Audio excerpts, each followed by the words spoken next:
14th season. The most comprehensive coverage of high school football in South Louisiana. This is Sportsline Friday Night. And now the WAFB sports team. Steve Schneider and Jacques Doucet. Welcome to Sportsline, everyone. The Cat is away. Steve Schneider with the Kentucky Wildcats, and James Verrett is with us tonight, and it's a special edition of Sportsline Friday Night because after 15 years of hard work on the sidelines and on this set, this is James' last show with us as he leaves for Atlanta, Georgia, and the Atlanta Hawks. Well, it's the last show, but let's go out with a bang. First up, Redemptress versus Baker. And yes, Mastretto is marching the sidelines trying to get a big district win. First up, Travis Roy will keep it and get inside the 10-yard line, and the Baker Buffaloes have their backs against the wall, but Chris Malone will cap off the drive with a touchdown. The point-after attempt is good. 7-0 in favor of the Wolves at Wedge Kai Stadium. But then Baker will answer the next offensive play. Montrell Knox to Marvin Batiste, one of the best wide receivers in the area. He breaks numerous tackles, goes all the way for the long touchdown. Point after attempt is no good. 7-6 still in favor of the Wolves. And then after that, it'll be all Wolves. Roy with a screen pass to Malone, and Malone is gone.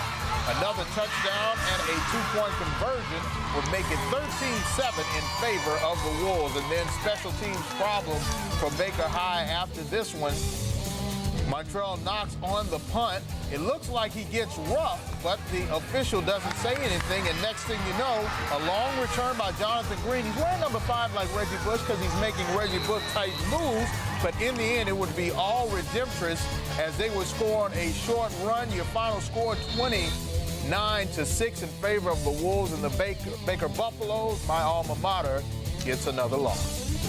All right, let's move on to some big games in the area. I'm talking about Capital taking on Parkview Baptist tonight, and Parkview Baptist undefeated on the season so far, continuing to try to stay that way early on. As we take a look, it's Bryant Vaught handing off to Brant Lejeune, who scores the touchdown. It was 20-8 Parkview out in front in the third quarter. Then Capital answering back on Broadway. Terrence Broadway, the touchdown pass to Bradley Brown in the back of the end zone. Capital likes to throw the football. Parkview Baptist, of course, likes to run it. They were down 19-7 last week, came back without throwing a pass.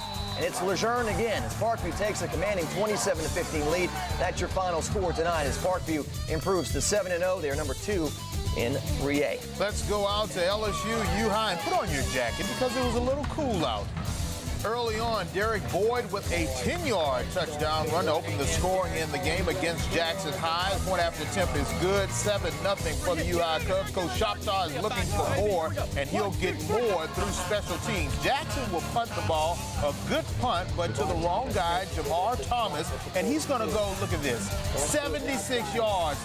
Eludes everybody in Jackson except for one person, and you know what? He knocks the ball loose. Oh, great hustle. And Robert Lloyd is in for the score. So number 10 to number 9, but it's still a touchdown in favor of U-High. Your final score, they win big as we go to the scoreboard, 49-6 in favor of the Cubs over the Chiefs from Jackson. Dunham playing their second home game at their new stadium off of Siegen Lane against Point Capiz Central, who is in town tonight.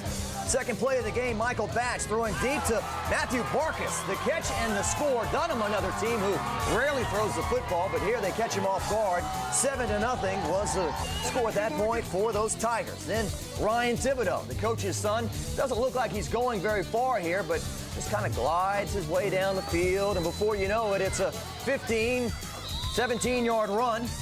Give it to Thibodeau again, and this looks like flag football. Look how easily he just walks into the end zone to make it 14-0. Dunham out in front. Give Point Capiz Central some credit. They try to answer back with the kick return here. Landry Williams, one of your friends, now coaching there and trying to make something happen with Quentin Leonard. Nice return there, but things aren't going right. They're not going right. Nick Cobb back in the pocket, zings one right into the hands of Shane Byrne, who's got a red jersey on for Dunham. Interception.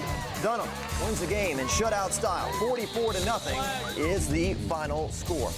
All right, James, well, we're just getting started here on Sportsline Friday Night. Time for our Sportsline Friday Night trivia question. 5 years ago, Marcus Randall threw the Bluegrass Miracle. Michael Clayton tipped it, and Devery Henderson caught it.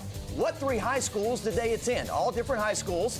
First person to log on to WAFB.com and give us the correct answer wins a free Sportsline golf shirt from Tiger Mania. Just like this one. That's right. Absolutely. You wear yours. more bowed up than I do. We're just getting started here on Sportsline Friday Night. Lots of action. Stay right there. So we wish James Verrett much success in his future endeavors. But before he leaves, I had to leave him with his own special piece of the Jaguar Nation. Now he's an official member of the football team. And you always had something positive to say about our program. And I wish I could have used you last week sometime.